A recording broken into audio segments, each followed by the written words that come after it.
Xiaomi meint es ernst. Nachdem sie mit dem SU7 und dem 1500 PS Modell SU7 Ultra Riesenerfolge erzielen konnten, bringen sie jetzt die SUV-Version YU7 raus. Die offiziellen Daten sind nun bekannt und ich zeige euch jetzt alles, was man dazu wissen kann, hier auf Project Drive.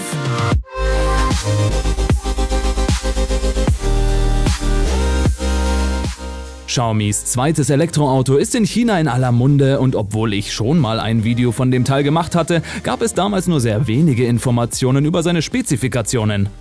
Das chinesische Ministerium für Industrie und Informationstechnologie hat nun Licht auf die Batterie und Reichweite des Fahrzeugs geworfen und damit die Bühne für einen hitzigen Wettbewerb mit dem Tesla Model Y bereitet. Die Markteinführung des YU7 folgt auf den massiven Triumph seines Schwestermodells Xiaomi SU7.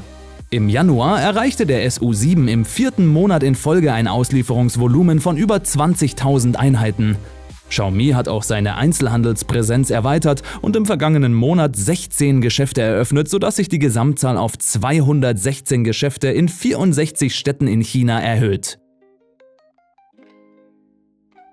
Die Linienführung des viertürigen YU7 erinnert stark an den Ferrari Purosangue, übernimmt aber auch deutlich Elemente des SU7. In der Gesamtform ist er mit seiner stark nach hinten abfallenden Dachlinie eher SUV-Coupé als klassischer SUV. Die spitze Nase wird von schlanken LED-Leuchten im McLaren-Stil flankiert. Im unteren Bereich der Frontstoßstange klafft eine große Kühlöffnung. Extrem dynamisch wirken die starken Einzüge an den Flanken, die Platz schaffen für große Entlüftungskiemen hinter den vorderen Radläufen. Bündig in die Türen versenkt präsentieren sich die Türgriffe. Am Heck verlängert ein Spoiler die Dachlinie über die flach liegende Heckscheibe hinweg. Die stark ausgeformten hinteren Seitenteile münden am Heck in ein Bürzel. Darunter setzt ein C-förmig umlaufendes Lichtband die Rückseite des YU7 in Szene. Den unteren Abschluss bilden große Diffusorelemente. Spionageaufnahmen deuten darauf hin, dass der YU7 verschiedene Ausstattungsvarianten anbietet, darunter in der Standard-, Pro- und Max-Version. Jüngste Aufnahmen enthüllten einen auf dem Dach montierten LiDAR-Sensor, was darauf hindeutet, dass das YU7 das von Xiaomi selbst entwickelte ADAS verwenden wird. Erlkönig-Aufnahmen im Innenraum zeigten einen ultrabreiten Bildschirm im Cockpit, mehr Offizielles dazu gibt es aber noch nicht. Man kann aber davon ausgehen, dass das Interieur stark dem des SU7 ähneln wird. Der Xiaomi YU7 ist 4,99 Meter lang, 1,99 Meter breit und 1,60 Meter hoch bei einem Radstand von genau 3 Metern. Der YU7 wird voraussichtlich im Juni oder Juli dieses Jahres auf den Markt kommen und sowohl Heckantrieb als auch Allradantriebskonfigurationen bieten. Die AWD-Version des Xiaomi YU7 hat einige beeindruckende Leistungswerte. Der vordere Elektromotor leistet bis zu 220 kW oder ca. 295 PS, während der hintere Motor 288 kW oder 386 PS beisteuert.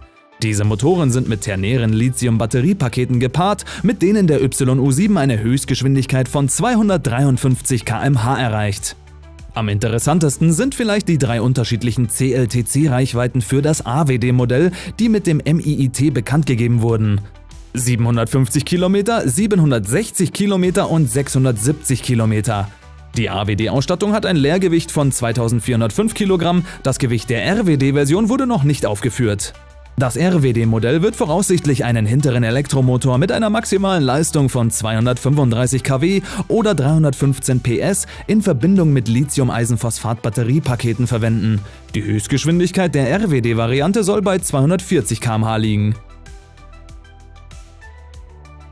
Die Einführung des YU7 dürfte Xiaomi dabei helfen, seine Verkaufszahlen weiter zu steigern. Das Unternehmen hat sich ein ehrgeiziges jährliches Auslieferungsziel von 300.000 Fahrzeugen im Jahr 2025 gesetzt und der YU7 wird für einen Teil dieser Zahl verantwortlich sein. Der voraussichtliche Startpreis in China liegt bei rund 31.100 €.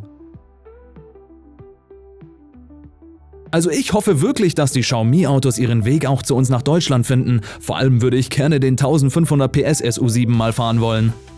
Aber was haltet ihr von den Xiaomi-Autos und besonders vom YU7? Sagt mir das gerne in den Kommentaren. Wenn euch meine Videos gefallen, lasst mir ein Abo und einen Daumen nach oben da. Vergesst auch nicht auf meinem Instagram- und TikTok-Kanal vorbeizuschauen. Die Links dazu sind in der Videobeschreibung. Vielen Dank fürs Dranbleiben und wir sehen uns dann beim nächsten Mal. Ciao!